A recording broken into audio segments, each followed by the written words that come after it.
Hi, I'm Rachel, and this is my Author's Answer video for February 2026. The Author's Answer series was started by J.D. Archer and his writing group.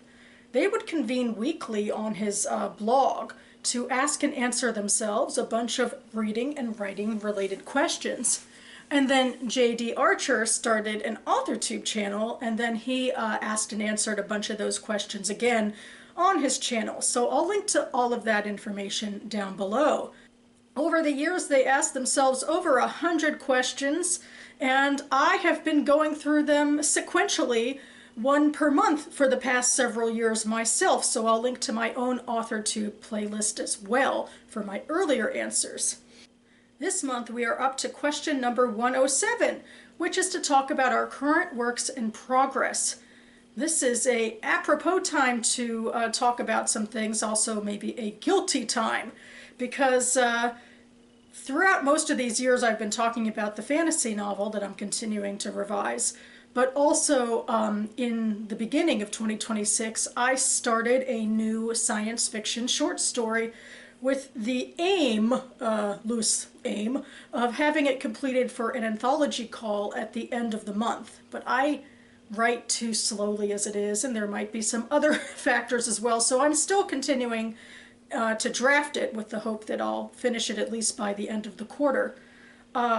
This is a science fiction novel that is heavily based on real events, and I go to a local writer salon where we have write-ins and then we talk about our progress. And so a couple days ago I was talking about how a lot of the story is becoming about the overwhelming barrage of news in the modern world that I'm imagining only gets worse in the future. That just seems to be a major part of the experience that I'm writing about, just being so overwhelmed about something when you're already traumatized personally by a current event. So people latched onto that. I think a lot of people feel overwhelmed by news, and so do I. I don't actually have a directly personal tie to what the event I'm describing, and I've been a bit hesitant to talk about it, and I actually was starting to bring it up with my group just in conversation as we were leaving, but it was like very informal conversation, so somebody else started to say something. So anyway, I'll just go ahead and admit here that I am writing a story in reaction to October 7th and the aftermath. So that might be part of the reason why I'm also nervous about getting it right, and about public opinion, which no matter what could be polarized about that. But I think I am finding it very therapeutic for just what I've personally been going through, and sort of the secondhand connections I have to October 7th and the hostages through my community. So yeah, this is my second time writing a science fiction short story. A few years ago I wrote a post-apocalyptic short story also based on Jewish themes, and this story does also have a post-apocalyptic aspect that in fact it informs some of the central conflict about the haves and the have-nots of this conflict. But it's also bigger than that as well, because I'm talking about like settlers on, the moon and on Mars, except that I also made these secondary worlds as well because I didn't want to deal directly with real politics. And then, as I mentioned, I guess another big theme is just about how the barrage of media and social media it just really kind of numbs people, or certainly numbs me, to figuring out my own responses, and I think that's happening to my character as well.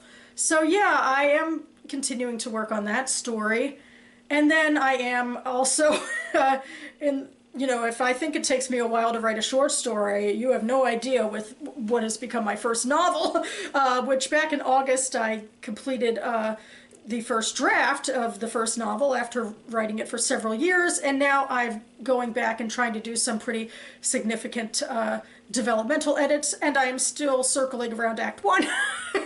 And I've now put it on the back burner as I tackle this short story, but I'm still in speculative fiction. This is a fantasy novel. It's also based on Jewish themes more broadly about Jewish culture and diaspora, and the return to Israel, and different and questions about sort of what both the return home means, especially after so much of your cultural identity has been formed in diaspora, and also a bunch of other. It's one of the major things I have to do is like cut 20,000 words or 26,000 words. So there's a lot going on.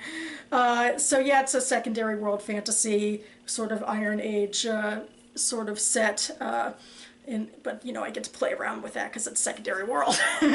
So that it's also something that's near and dear, but I can't even imagine when I might possibly be done. I'm hoping that I'm hoping the revision project overall will be easier than writing and facing the blank page, but so far I've also found that daunting. So I guess the next big thing to tackle is just better scheduling for myself. That maybe that will help, which I seem to be doing more on BookTube now lately. At least this month, I've been better at scheduling BookTube videos. If only, tackling writing and revision were as easy as, I guess, rambling in front of this camera. So that about covers it for me now. I'll link to my writer salon down below. In case you live in the DC area and you're looking for a really wonderful homegrown writing community, you should check them out, or check them out if you're elsewhere, if you want to model for a writing community in your area. They've been wonderful for me. And I hope to be back on this channel in the near future with my next AM reading video, returning to the BookTube side of things, so stay tuned for that. And I hope you're all doing well with what you are working on. I'd love to hear about your current projects and, give you some support along the way. Hopefully that also is deeply helpful to continuing. And thanks so much for watching, everyone. Keep writing, and I'll see you next time.